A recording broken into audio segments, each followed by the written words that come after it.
सावली ही अशात हसते, ठाव ठिकाणा माझा पुसते, मीच मला मग शोधत बसते.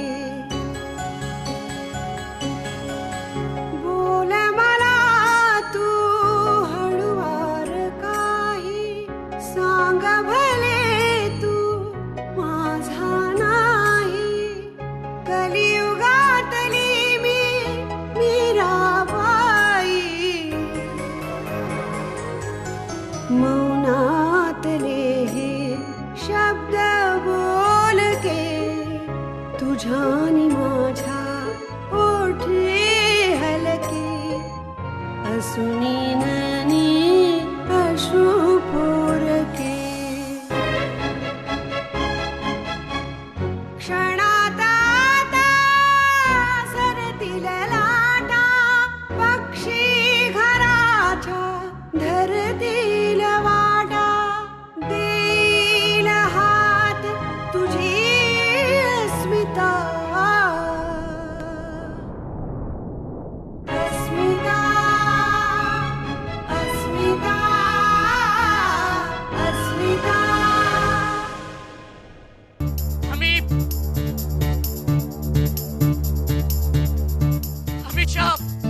तुरुंगातून कधी सुटला तो? मला नाही माहित. नेमका इथे कसा आला? हमी तू आलीस.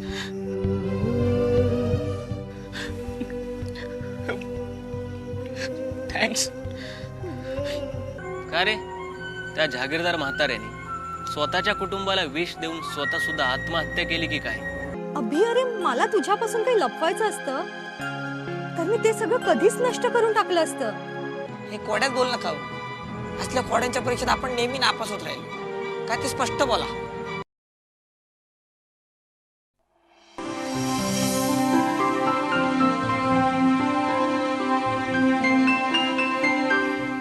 घ्या मॅडम, कॉफी घ्या.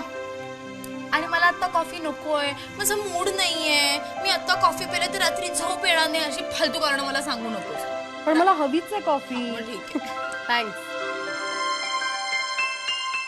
वाव, मस्त झाली आहे कॉफी. वहिनी, तू ना खूप ग्रेट आहेस. तुला ना नेमकं कळतं कधी कुणाला काय हवंय ते. पुरे, माझं कौतुक पुरे. नंतर बाबा काही बोलले तुझ्याशी? हो म्हणाले ना. तू त्याच्याशी काय बोललीस हे मला नाही सांगितलं तरी चालेल. But keep in touch with him. बाबा बदलले. कसं, का, हे खरंच गूढ आहे. माणूस इतका बदलू शकतो ह्याचं खरं म्हणजे आश्चर्यच वाटतंय. आणि आता तर चक्क दुसरं टोक गाठलंय त्यांनी. हो ना, माई गाणं गातेय आणि बाबा तल्लीन होऊन ऐकतायत. त्यांच्या नकळत ते ताल धरतायत. तुला सांगते वहिनी, हे दृश्य इतकं अप्रतिम होतं ना की तो क्षण मी कॅमेऱ्यात टिपून ठेवलाय. खरं सांगू का, त्यांच्यात आत्ता एवढा बदल का झालाय हे जाणून घेण्यापेक्षा ते पूर्वी एवढे हेकट स्वभावाचे का होते हे जाणून घेण्यात मला जास्त रस वाटतो. कारण पूर्वी अगदी टोकाचं आग्रही मत हिरिरीने मांडायचे. नुसते मांडायचे नाही तर समोरच्याच्या गळी उतरवायचे. आज याचा थोडाफार अंदाज मी लावू शकते. बाबा नास्तिक आहेत हे. बाबा नास्तिक होते असं नजीकच्या भविष्यात म्हणावं लागेल. नाही, त्यांच्यात तसा बदल होण्याची शक्यताच नाही.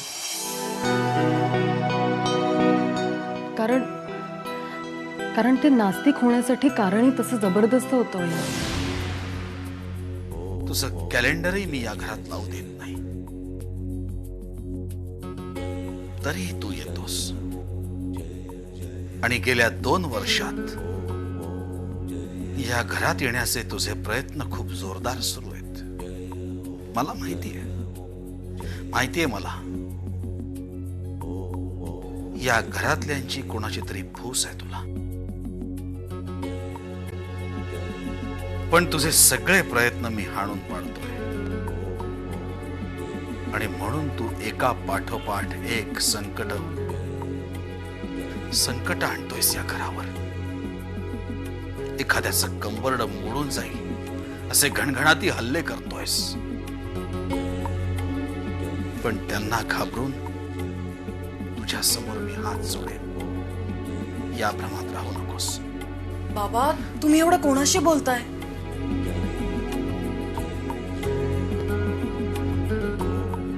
हा विघ्न करता, ज्याची स्तुती केल्यावर प्रार्थना केल्यावर तो विघ्न हरता होतो असं म्हण. याच्याशी बोलतोय. एक मिनिट बाबा. बाबा, हा साधा पत्रिकेवरचा फोटो आहे. त्याला फाडून तुम्हाला काय समाधान मिळणार आहे? आणि देवावरचा राग अशा प्रकारे व्यक्त करणं ही पण एक प्रकारची अंधश्रद्धाच आहे बाबा. बाबा, तुम्हीच म्हणता ना या जगात देव नाहीये म्हणून. मग या घरात फोटो असला काय आणि नसला काय याने काय फरक पडतोय? फरक पडतो. याचा फोटो घरात असल्याने फरक पडतो. आपल्याला याच्या भजनी लावून हा आपल्याला अपंग बनवतो. हा संकटातून वाचवत नाही, संकट आणतो. कितीही पूजा अर्चा केली, उपास तापास केले तरी तो संकट आणतो. माझ्या वडिलांचं काय झालं? तुझे आजोबा रोज पूजा अर्चा करायचे, उपास तापास करायचे, तरी यांनी नाही वाचवलं त्यांना. आजोबांना? हो, आजपर्यंत मी कधी हे बोललो नाही. पण हा शेंद्री रंग फासलेला दगड माझ्या तडफडणाऱ्या वडिलांकडे नुसता बघत राहिला.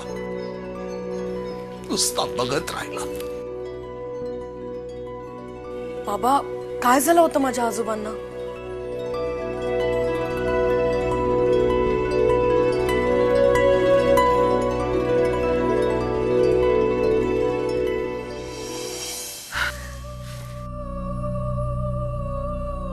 देवळावर दरोडा पडला. देवाच्या अंगावरचे दागिने वाचवण्यासाठी माझे वडील प्राणपणाने लढले. पण ते दरोडेखोर दागिने घेऊन निघून गेले. त्या देवळात फक्त हा देव आणि रक्तानं माखलेले माझे वडील.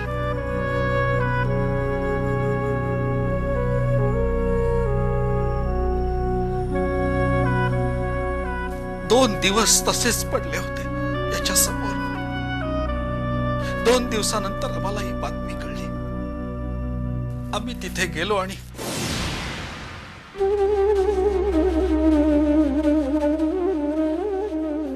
का नाही वाचवलं माझ्या पापभिरू वडिलांना? यांनी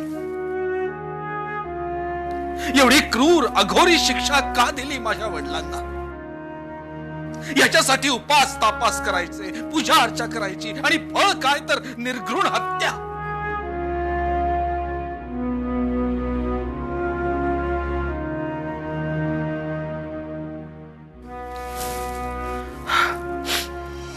म्हणून म्हणतोय बबडे,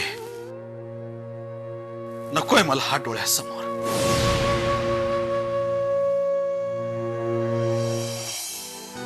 माय गॉड, किती भयंकर आहे सगळं. नुसतं ऐकून सुद्धा अंगावर काटा आला माझ्या. अस्मिता अस्मिता माय गॉड, किती भयंकर आहे सगळं. नुसतं ऐकून सुद्धा अंगावर काटा आला माझ्या. त्याने झालेली जखम, देवाचा फोटो आजही समोर आला ना तर अगदी भळभळून वाहते. राग त्यांच्या डोक्यात जातो. असा माणूस नास्तिक होणं स्वाभाविक आहे, पण हट्टी आणि दुराग्रही असं का? म्हणजे मी म्हणतो तेच खरं असा टोकाचा विचार करणारा का? कारण देवावर आणि नशिबावर विश्वास न ठेवता फक्त स्वतःच्या कर्तृत्वावर विश्वास ठेवायचा हा एकच ध्यास त्यांनी घेतला होता. आणि या आत्मविश्वासामुळे त्यांचा स्वभाव हट्टी आणि दुराग्रही झाला. एक प्रकारचा अहंगंड निर्माण झाला त्यांच्यामध्ये आणि त्याचा त्रास आपण सगळ्यांनीच भोगला वहिनी. आणि मग हा बदल कशासाठी? म्हणजे याआधी त्यांना कधी संकट आली नाहीत का? पण याआधी सगळ्या संकटांना ते तोंड देत राहिले ना खंबीरपणे, धीराने. आत्ताचं संकट हे साधं सुद्धा नाहीये वहिनी. सगळ्यांना मुळापासून उखडण्याची ताकद आहे त्या संकटाला. कदाचित वयोमानानुसार त्यांचा आत्मविश्वास डगमगला असेल आणि मग सगळ्यांना एकजुटीने घेऊन धैर्याने तोंड देण्याचा प्रयत्न करतायत या संकटाला. आपल्यामुळे कोणी दुखावू नये याची काळजी घेत असतील ते, म्हणून कदाचित असं वागत असतील. बाबांमधला हा फरक नक्कीच चांगला आहे. पण सध्या आपण बाबांना जपायची खूप गरज आहे. हो ना. मी अभिदादा आणि वनिता वहिनीला सतत कॉन्टॅक्ट करते. त्यांनी घरी यावं म्हणून सतत प्रयत्न करते मी. होप सो ते ऐकतील माझं. अजून एक कॉफी घेऊया आपण.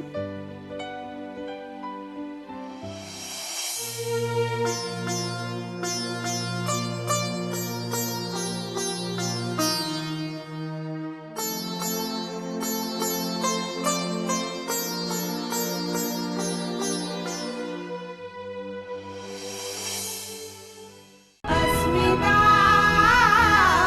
अस्मिता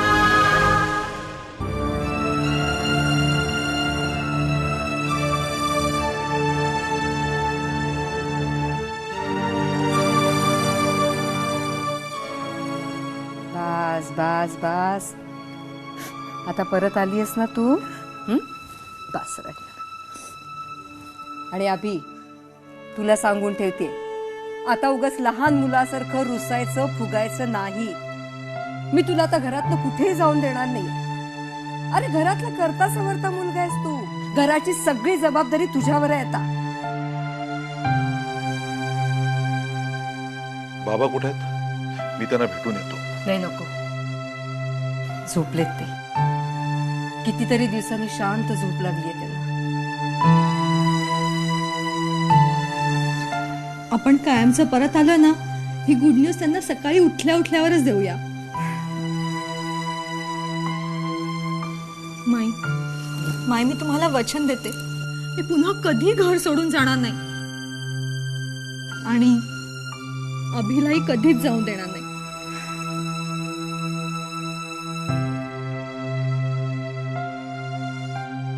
काय गंमत आहे ना अभि. नेहमी कसं होतं ना, संकट आली की जवळची माणसं एकमेकांपासून दूर जातात. अरे रक्ताचे नातेवाईक तर ओळखही दाखवत नाहीत. पण आपल्या इथे सगळं उलट आहे. खूप दूर गेलेली माणसं जवळ येत आहेत. खूप आनंदाची गोष्ट आहे. बर जेवायचं काय तुमचं? मी मस्तपैकी पिठलं भात करते. नको माई, तुला एवढ्या दिवसांनी भेटलो, तुझ्याशी बोललो, भरून पावलं सगळं.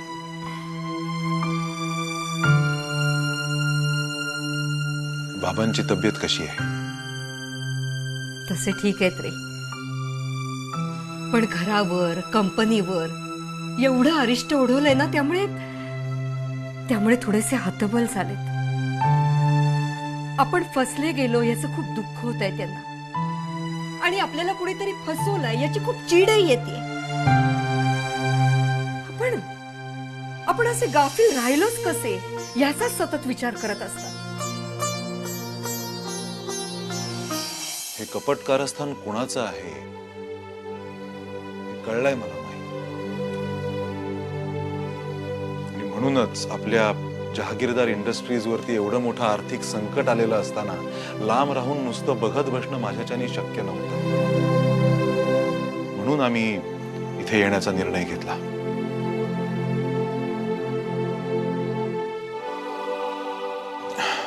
माई पिठलं भात टाक ना.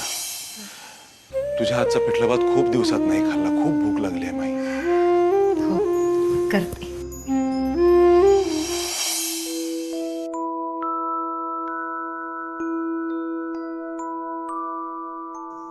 म्हणणारे दिवसेंदिवस प्रॉब्लेम आणखीनच कॉम्प्लिकेटेड होत चाललाय.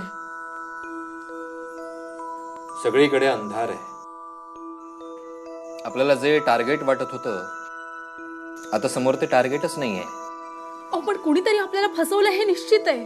नाही, फसवलंय ते बरोबर आहे, पण कोणी फसवलं? या जगाच्या नकाशावर ॲग्रो मल्टीनॅशनल नावाची कंपनी आहे आणि त्या कंपनीने आपल्याला हातोहात फसवलं असं आपल्याला आतापर्यंत वाटत होतं.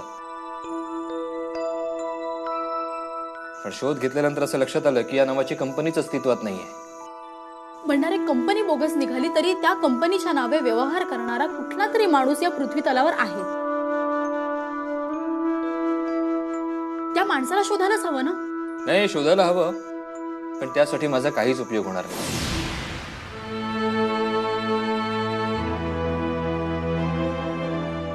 आपल्याला हे प्रकरण पोलीस किंवा एखाद्या डिटेक्टिव्ह एजन्सीकडे सोपवायला हवं.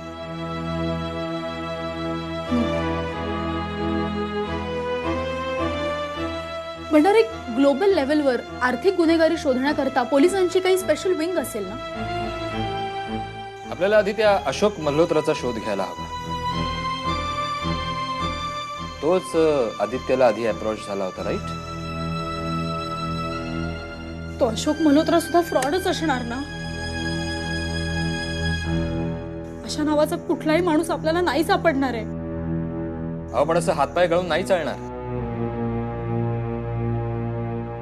पोलिसांना जर त्याचं वर्णन सांगितलं तर पोलीस त्याचं स्केच काढून पब्लिसिटी देतील,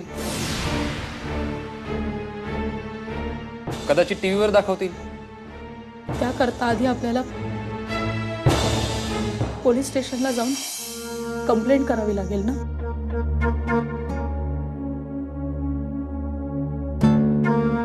आपण कसे मूर्ख ठरलो याचं सविस्तर वर्णन करावं लागेल.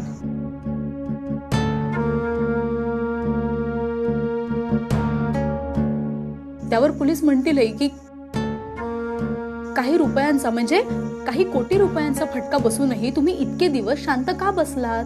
आधीच कंप्लेंट नाही करता आली? झोपला होतात का?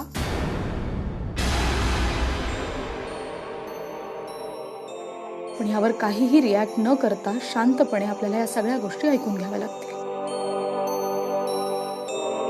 भंडारे, मला असं वाटतं की आपण ही केस अमिषाला सोपवली तर. अमिषा म्हणजे माझी धाकटी नणंद. शोधपत्रकारितेमध्ये तिचं डोकं चांगलं चालतं. म्हणजे मी एकदा तसं तिच्या कानावर घातलंय, पण तुम्ही म्हणत असाल तर मी आज बोलते परत तिच्याशी. मी असं ऐकलंय की अभि परत आलाय. त्याच्याही मार्केटिंग फील्डमध्ये बऱ्याच ओळखी आहेत म्हणे. त्याचाही आपल्याला उपयोग करून घेता येईल. If I am not mistaken, Abhijit भाऊजींनीच अशोक मल्होत्राला आदित्यकडे पहिल्यांदा पाठवलं होतं आणि अभिजित भाऊजींनीच अशोक मल्होत्राबद्दल संशय व्यक्त केला होता. तो त्यांनी आदित्यकडे व्यक्तही केला होता. त्या दोघांचं भांडणही झालं होतं. नाही, मला वाटतं आपण हे जुने विषय नको उगाळत बसूया. पॉझिटिव्ह अप्रोच ठेवून हा प्रॉब्लेम सॉल्व्ह करू. Okay, excuse me.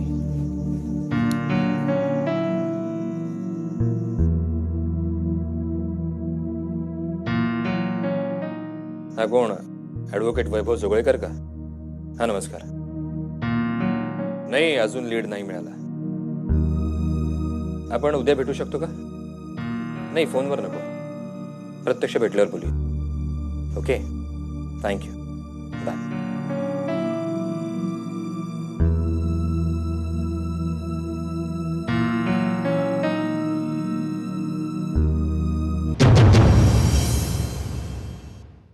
दादा, मी इथे तुझ्याशी गप्पा मारायला आले. आणि तू कुठे निघालायस? जहागीरदार ॲग्रोमध्ये एकदा काम केलेला माणूस एक वेळेस उपाशी राहील, पण त्या संग्राम थोरातकडे जाणार नाही. चहा आता तुझ्या शेठ सकट तुम्हा सगळ्यांना आमच्या पोलीस स्टेशनचा चहा पाचतो मी. संग्राम शेठ, ते पावडर प्रकरण तुम्हाला लय महागात पडणार आहे. काय ते नीट स्पष्ट बोला.